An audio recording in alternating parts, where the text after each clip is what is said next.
vaya, cerca un feriado, cuán tensas se han puesto las cuestiones políticas, ¿no? Las noticias políticas han sido raudas en estos últimos 2 días. Y por supuesto no dejamos de ver de cerca lo que ha pasado con el movimiento al socialismo, lo que sigue pasando con el movimiento al socialismo. El Tribunal Supremo Electoral ha sido clarísimo y esto, más allá de cualquier otra cosa, demuestra que el plano institucional responde indudablemente a directrices del presidente Arce o del sector que está apoyando al presidente Arce. Indudablemente esto lleva a que Evo Morales solamente tenga la calle como una instancia de lucha, pero la pregunta es si ya tiene la suficiente fuerza para hacerlo. Yo lanzo una hipótesis acá que puede ser altamente probable hasta fin de año, quienes creen que vamos a entrar en una pausa. A partir del 1 de enero del próximo año, toda decisión judicial del más alto nivel, estoy hablando del órgano judicial y el Tribunal Constitucional, podrá estar en duda, mi estimado amigo. ¿Sabe por qué? Porque sea el camino que sea la prórroga o sea el decretazo, es inconstitucional. Y quienes asuman después del 31 de diciembre el papel de autoridades judiciales y del Tribunal Constitucional estarán haciendo una usurpación de funciones, así de sencillo. Por lo tanto, me da la impresión que el Tribunal Constitucional Plurinacional se va a ir este 31 de diciembre, no sin antes inhabilitar a Evo Morales como candidato presidencial para las elecciones del 2025. Porque después de eso, tenga la certeza que toda decisión que tomen las autoridades judiciales podrán ser sujetas a cualquier vicio de legitimidad e ilegalidad. Así que todavía esto me parece que no termina. Pero qué bien le ha sentado esta guerrita interna que nos captura la atención pública, porque no tenemos diésel, no tenemos dólares, no tenemos buen aire para respirar todavía, aunque el nivel de los incendios ha disminuido en el país, según los reportes oficiales, pero no importa. Lo que pareciera que nos importa es realmente quién va a ganar esta pulseta. Si el presidente Arce o el expresidente Morales, si por acá o por allá. Qué buena cortina de humo tiene, qué necesarios, y me han sido ambos, aunque se odien en el fondo, cuán necesarios son para cooptar la agenda mediática. Hace pocos días hemos vivido, yo diría, una de las crisis medioambientales más duras en los últimos años. Las ciudades capitales del país han estado atosigadas, ahogadas en el tema de la calidad del aire. Lo curioso ha sido de que las autoridades, más allá de expresar un O o un A, no han dicho nada más y no han presentado soluciones concretas a este tema que seguramente va a disminuir en los próximos días, pero que va a ser recurrente y probablemente con mayor intensidad los próximos años, cuando sea la época, por supuesto, del chaqueo y la época de quemar esos espacios para ganar tierra, quitarle arbolitos, quitarle agua y ganar tierra, ganar espacio, fundamentalmente. Hoy quiero hablar con una senadora del Estado Plurinacional que tiene una doble ventaja. Está hoy en un cargo de representación política, pero tiene un nivel académico en los temas medioambientales que es muy respetable. Cecilia Requena está con nosotros. Cecilia, gracias por venir a Cartas sobre la Mesa. No, la agradecida soy yo. Primera vez que estamos en esta calidad de entrevistadora-entrevistada. Hemos compartido un par de otros programas alguna vez y no, un gusto estar aquí contigo, Marcelo, y en Canal Universitario. Y gracias por la introducción. Siéntete tranquila porque no es una entrevista, es un diálogo, okay, indudablemente que nos va a enriquecer, estoy seguro. A ver,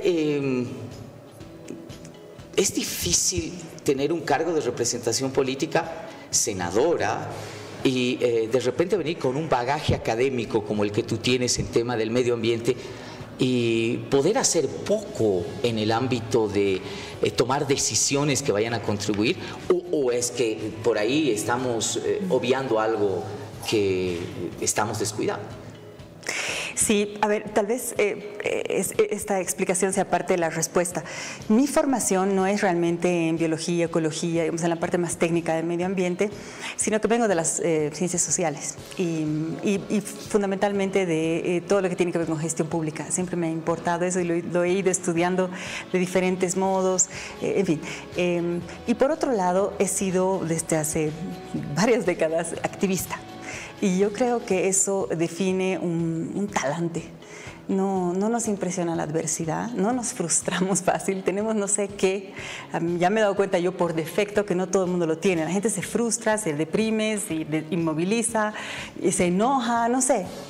Yo no, yo sigo dando la batalla porque aunque no podemos fácilmente hacer aprobar leyes, eso podría cambiar. Sí podemos, por ejemplo, poner el tema en agenda pública partidaria. Ahora los políticos y las políticas tienen que dar respuestas sobre un tema sobre el que antes no tenían que hablar. Hablaba la sociedad civil, hablaba la academia y unos cuantos, tal vez el ministro de Medio Ambiente. Pero ahora es un tema sobre el cual se tienen que manifestar prácticamente todos y yo creo que esa es una ganancia que se ha logrado con la articulación, como siempre, de la sociedad civil, la academia y ahora la política partidaria, porque política creo que hacemos todos, casi, bueno, en muchas ocasiones de nuestra vida, pero bueno, la política partidaria. Entonces yo sinceramente no tengo una sensación, digamos, de frustración. No completa, lo diría así, no completa, porque por otro lado, si tú me apuras, como dicen los españoles, obviamente lo que estamos viendo es horroroso y tú lo has descrito muy bien. Y creo que te faltó decir, nos falta agua más, ¿no? Correcto. Entonces, lo que estoy viendo y lo que ve cualquier persona mínimamente informada es sinceramente aterrorizante. No nos estamos dando cuenta de la dimensión del desafío, de los problemas que vamos a tener que enfrentar, y tú lo has dicho claramente, cada vez más frecuentemente y cada vez más gravemente. Y estamos haciendo, desde el punto de vista de las políticas públicas, justo lo contrario. Así que asusta, pero he ahí el talante de activista, que más bien te da fuerza, la gravedad y la urgencia, y no sé, no desesperación, por decir alguna cosa que te puede dar. Tratemos de ir a la tripa del asunto. Esta catástrofe medioambiental, que es holística, es holística, es multifactorial, pero además de múltiple responsabilidad también, ¿no? Debe tener algunos actores fundamentales. Ya que tú eres experta en el ámbito de gestión pública, vamos a hablar de grupos de interés, que además traspasan bancadas políticas, gobiernos, etcétera, etcétera. Son grupos de interés muy poderosos. ¿Quiénes son los responsables de esta catástrofe medioambiental que tenemos? Bueno, hay responsabilidades comunes pero diferenciadas. Te voy a contestar con una frase que está, por ejemplo, en el Convenio de Cambio Climático, pero sirve mucho, porque en última instancia tú puedes llegar, puedes culpar a los presidentes, al sistema económico internacional, a los líderes de todo tipo, especialmente los político-partidarios, y también a los líderes sociales, a los medios de comunicación, y puedes llegar hasta cada una de las personas que no hace lo suficiente en su vida cotidiana. Pero bueno, entonces hablemos de prioridades, si quieres, o sea, de concentraciones de responsabilidad. Efectivamente, las personas que tienen más poder tienen más responsabilidad, y eso implica todos los gobernantes que hemos tenido desde que estos temas se conocen, qué han hecho para ayudar o más bien entorpecer el mantenimiento de los equilibrios ecológicos del país, que implican el agua, el aire, estamos hablando de los alimentos, de cosas básicas. Bueno, ¿qué han hecho esos gobernantes? ¿Qué están haciendo ahora? Entonces, sinceramente, ahí la cabeza en el país es el presidente Arce, le gusta, ¿no? El vicepresidente, sus ministros, y finalmente también, y voy a decirlo así, también la Asamblea somos corresponsables de todo esto, y así también podemos hablar de los gobiernos subnacionales. Estoy hablando, si se dan cuenta, de las autoridades, particularmente las electas, pero también las ejecutivas, que tienen especial responsabilidad. Estoy hablando del plano nacional, ¿no? Porque si me voy al plano internacional, ahí obviamente hay países que tienen más responsabilidad porque tienen más poder. Eso está claro.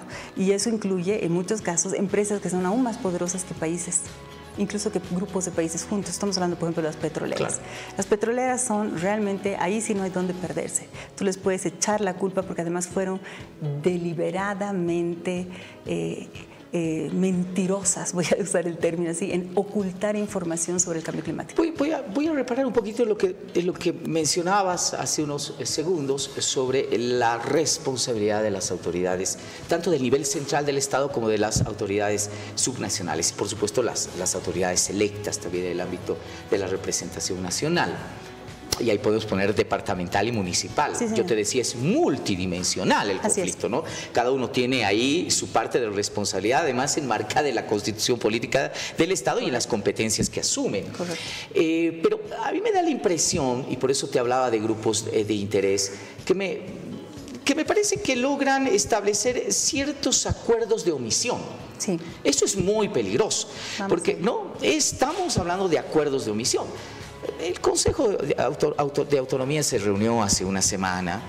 El tema fue plantear una cumbre, un encuentro por el agua, magnífico, perfecto, y hablar del proyecto de asignación de recursos que está trancado en la Asamblea Legislativa. Pero nadie ha dicho nada acerca del tema de tala, minería ilegal, de las causas que indudablemente... Entonces, igual que lo que está pasando en Santa Cruz, está completamente en humareda y nadie dice nada, no hay responsabilidades, no se pasan la pelotita. Hay un acuerdo de omisión. Uy, sí. Y qué bien que lo pones así.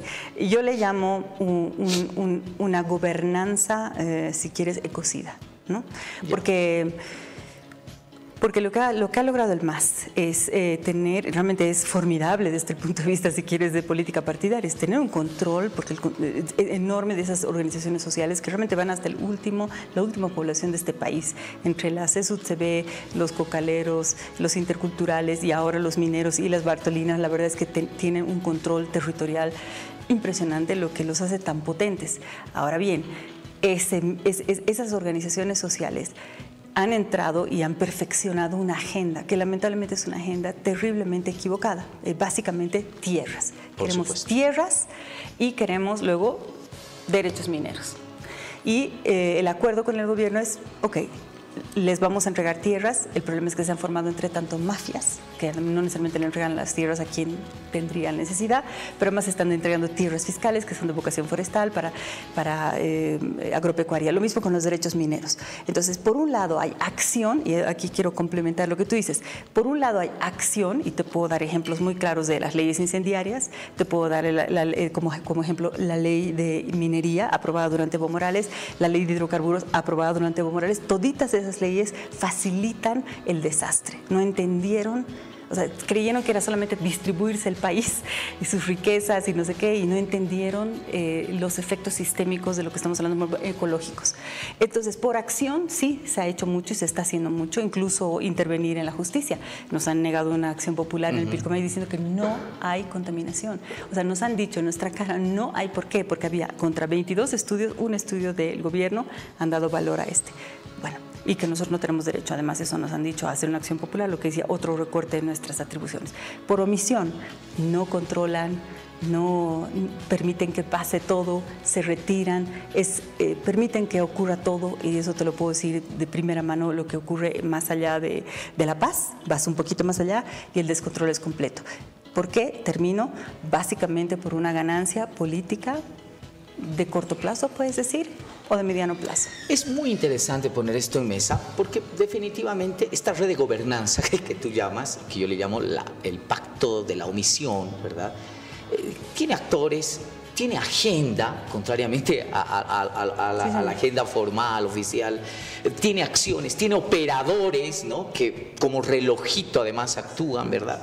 Y eso me parece tremendo, ¿no? Me parece muy, muy tremendo. ¿Cómo rompes esta red de gobernanza? Desde el activismo, y aquí va un poco la parte política, o desde el ámbito de la representación política. Ok, solo quisiera complementar mi anterior respuesta con una crítica a un sector que ahora se olvida, que es el sector empresarial, especialmente el de tierras bajas, particularmente el de Santa Cruz, que generó un modelo realmente insostenible de agropecuaria. Porque a veces, ahora sí hablamos de las organizaciones sociales, pero hay que entender que, como dijo Gonzalo Colque en un muy buen artículo que lo recomiendo, este fue un camino abierto con buenas intenciones. el plan Bohan, y después de eso todo lo que fue Lowlands, otro plan del Banco Mundial. Pero eso era para un área que sí tenía vocación agropecuaria. Luego se entraron al área que lo ya de no los tiene. empresarios es más duro, solo te pongo el paréntesis por una razón básica. Las organizaciones sociales sí tienen una cara política evidente, se han alineado en una representación política evidente. Los grupos empresariales no, son grupos de interés. Ahora no, pero yo te estoy hablando del pasado un poquito más remoto, previo más. Eso es lo que estoy diciendo. O sea, solamente estoy tratando de ser equilibrada y de sincerarnos en qué pasó y dónde, por ejemplo, dónde está la visión de desarrollo. No fue una visión inventada por el MAS, es más bien una visión continuada por el MAS. Y eso me parece interesante decirlo porque todo ese perorata de la madre tierra y el vivir bien. Exacto. Pero te he interrumpido, perdón. ¿Cómo rompemos esta red de gobernanza? Ok, primera cosa. No hay garantías, lo más fácil es perder, hay que dar la batalla. ¿Cómo hay que dar la batalla? Hay que explicarle a la gente, tenemos que poder romper incluso el discurso de las organizaciones, ¿no?